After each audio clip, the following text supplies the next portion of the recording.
नमस्कार. विज्ञानयात्री जिनेट ग्रासेली ब्राऊन यांचे जीवनचरित्र आणि त्यांचे वैज्ञानिक योगदान या संदर्भात आपल्याशी संवाद साधण्याचा हा एक प्रयत्न आहे. अशा महत्त्वपूर्ण विषयासाठी कृपया चॅनलला सबस्क्राईब करा. आपली मते आणि सूचना कमेंट बॉक्समध्ये लिहा. विज्ञानयात्री जिनेट ग्रासेली ब्राऊन हे अमेरिका देशाचे रसायनशास्त्रज्ञ आणि स्पेक्ट्रोस्कोपिक क्षेत्रातील औद्योगिक संशोधक.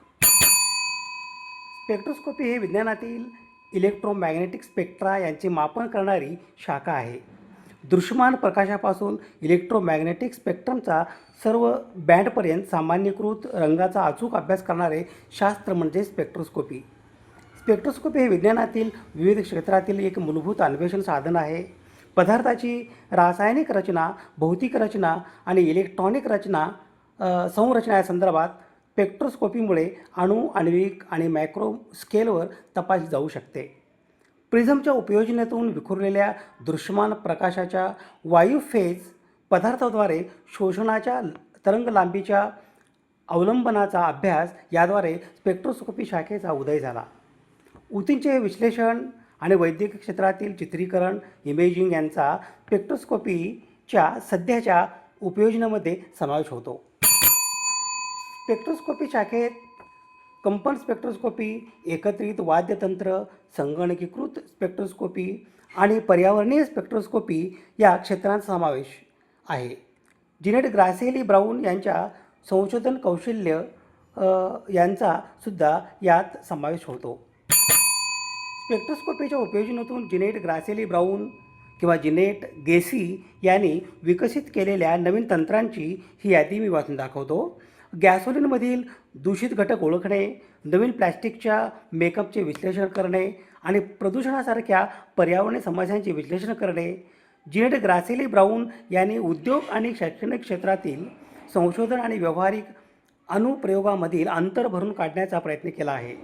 20व्या शतकातील इन्फ्रारेड आणि रामन स्पेक्ट्रोमेट्रीमध्ये ग्रासेली ब्राऊन यांना अग्रगण्य योगदानकर्त्यापैकी एक संबोधले जाते.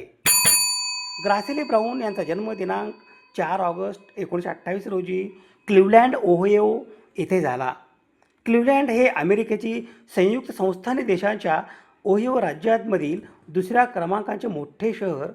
कोलंबसच्या खालोखाल हा सर्वात मोठे महानगर क्षेत्र आहे. क्लिव्हलँड शहर ओहायोच्या उत्तर भागात इरी सरोवराच्या दक्षिण काठावर बसले आहे. सन 1814 साली स्थापन करण्यात आलेले क्लिव्हलँड शहर 20व्या शतकाच्या मध्याला अमेरिकेच्या मिडवेस्ट ह्या बहुतेक प्रदेशामधील एक मोठे औद्योगिक वाहतूक केंद्र होते. येथे अर्थव्यवस्था बहुअंशी उत्पादन उद्योगावर, मॅन्युफॅक्चरिंग इंडस्ट्रीवर अवलंबून आहे. सन 1950 साली क्लिव्हलँड हे अमेरिकेमधील 7व्या क्रमांकाचे शहर होते व येथील लोकसंख्या जवळपास 10 लाख इतकी होती. येथील अवजड उत्पादन उद्योग बंद पडल्यामुळे गेल्या काही दशकादरम्यान क्लिव्हलँडची अधोगती होत आहे. 2000 साली 4,78,403 इतकी लोकसंख्या असलेले हे अमेरिकेतील 33वे मोठे शहर असलेले क्लिव्हलँडने 2010 सालच्या जनगणनेत 17% घट पाहिली. सध्या येथील लोकसंख्या 3,96,815 इतकी असून लोकसंख्येमध्ये सर्वात झपाट्याने घट होणाऱ्या शहरापैकी क्लिव्हलँड एक शहर आहे. कॅहोगा नदी आणि इरी सरोवर यांच्या दरम्यान इसवी सन 1832 इरी कालवा होईपर्यंत क्लिव्हलँड शहराचा विकास मंद गतीनेच होत होता. इरी कालव्याची निर्मिती इसवी सन 1825 चालू झाली होती. क्लिव्हलँड शहर इरी सरोवराच्या व कॅहोगा नदीच्या काठावर एका उंच सकल भागात वसले आहे. या भागातील इतर शहराप्रमाणे क्लिव्हलँड शहराचे हवामान उन्हाळ्यामध्ये उष्ण व दमट तर हिवाळ्यामध्ये शीत असते. सरोवराच्या काठावर असल्यामुळे येथे हिवाळ्यामध्ये मोठ्या प्रमाणावर हिमवर्षाव होते. Harvey Rice Elementary School, Alexander Hamilton Junior High School Cleveland, Ohio येथील जॉन ॲडम्स हायस्कूल येथे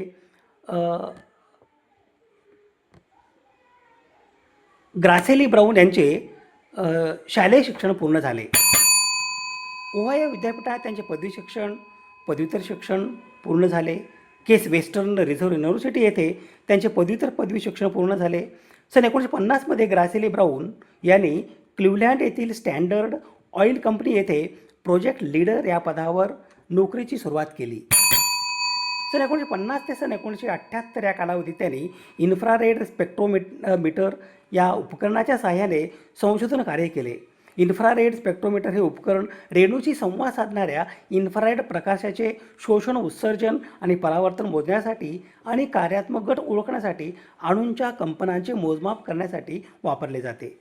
स्टँडर्ड ऑइल कंपनीमध्ये ग्रासिली ब्राऊन यांनी इन्फ्रारेड स्पेक्ट्रोमीटरचा वापर सामग्रीच्या एकाग्रतेचे म्हणजे कॉन्सन्ट्रेशनचे परीक्षण करण्यासाठी केला आणि त्यासाठी औद्योगिक अनुप्रयोग शोधण्याचा प्रयत्न केला. सन 1978 ते सन 1983 या कालावधीत त्या विश्लेषणात्मक विज्ञान प्रयोगशाळेच्या व्यवस्थापक पदावर कार्यरत होत्या. सन 1983 ते सन 1985 या कालावधीत त्या तांत्रिक सहाय्य विभागाच्या संचालक पदावर कार्यरत होत्या. सन 1985 ते सन 1988 या कालावधीत त्या कॉर्पोरेट संशोधनाच्या पहिल्या महिला संचालक पदावर कार्यरत होत्या. जानेवारी 1989मध्ये ग्रासिली ब्राऊन कंपनीच्या सर्वोच्च श्रेणीतील महिला कर्मचारी म्हणून निवृत्त झाल्या. त्यांचे 90पेक्षा जास्त प्रकाशने, 9 पुस्तके आणि इन्फ्रारेड रामन स्पेक्ट्रोस्कोपी क्षेत्रातील पेटंट आहेत. सन 1985मध्ये ग्रासिली ब्राऊन यांची 20व्या शतकातील अग्रगण्य महिला यासाठी निवड झाली. सन 2002मध्ये ग्रासिली ब्राऊन यांना राष्ट्रीय एलिस मेडल ऑफ ऑनर मिळाले आणि त्यांची वर्षातील आंतरराष्ट्रीय शास्त्रज्ञ म्हणून निवड झाली. सन 2022मध्ये ग्रेट लेक सायन्स सेंटर येथे interactive periodic table of element या नावाचे कायमस्वरूपी प्रदर्शन तयार केले गेले. ग्रेट लेक सेंटर हे अमेरिकेच्या ओहायो राज्यातील क्लिव्हलँड शहरात असलेले एक प्रसिद्ध विज्ञान संग्रहालय आहे आणि शिक्षण केंद्र आहे. येथे 400हून अधिक परस्पर संवादी हँड्स ऑन प्रदर्शने आहेत. नासा ग्लेन व्हिजिटर सेंटर आणि क्लिव्हलँड क्लिनिक होम थिएटरसुद्धा येथे आहेत. 601 एरिसाईड अव्हेन्यू, क्लिव्हलँड, ओहायो 4411 अमेरिका हे या ग्रेट लेक सायन्स सेंटरची साठी पत्ता आहे. भौतिकशास्त्र, प्रकाश सुसंवाद यावर आधारित शेकडो प्रयोगातील वस्तू या संदर्भात हँड्स ऑन प्रदर्शने या ग्रेट लेक सायन्स सेंटरमध्ये आहेत. अंतराळ मोहिमा, अंतराळवीर आणि तंत्रज्ञानाचा इतिहास दर्शवणारे दालन या संदर्भात नासा व्हिजिटर सेंटरसुद्धा येथे आहे. विल्यम जी माथर स्टीमशिप या शीर्षकांतर्गत येथे एका ऐतिहासिक मालवाहू जहाजाची प्रत्यक्षात पाहणी करण्याची संधी उपलब्ध आहे. जिनेट ग्रासिली ब्राऊन या एक प्रसिद्ध अमेरिकन विश्लेषणात्मक रसायनशास्त्रज्ञ, ॲनालिटिक केमिस्ट आणि स्पेक्ट्रोस्कोपिस्ट होत्या. त्या स्पेक्ट्रोस्कोपीच्या क्षेत्रातील संशोधनासाठी आणि स्टँडर्ड ऑइल ऑफ ओहायो सध्याची BP अमेरिका मधील त्यांच्या कामासाठी ओळखल्या जातात. व्हायब्रेशनल स्पेक्ट्रोस्कोपी, संगणकीय स्पेक्ट्रोस्कोपी आणि पर्यावरणविषयक स्पेक्ट्रोस्कोपी हे जिनेट ग्रासिली ब्राऊन यांचे संशोधन कार्यक्षेत्र. पेट्रोलमधील घाण ओळखणे आणि नवीन प्लास्टिकचे विश्लेषण करणे यासारख्या उद्योगातील कठीण समस्या सोडवण्यासाठी त्यांनी नवीन तंत्रे विकसित केली. त्यांनी उद्योग आणि शिक्षण क्षेत्रातील संशोधन जोडण्याचे काम केले. वयाच्या 96व्या वर्षी दिनांक 15 जुलै 2025 रोजी जिनेट ग्रासिली ब्राऊन यांचे निधन झाले. विज्ञानयात्री जिनेट ग्रासिली ब्राऊन यांच्या स्मृतीस विनम्र अभिवादन. सर्व संदर्भासाठी यादी आहे.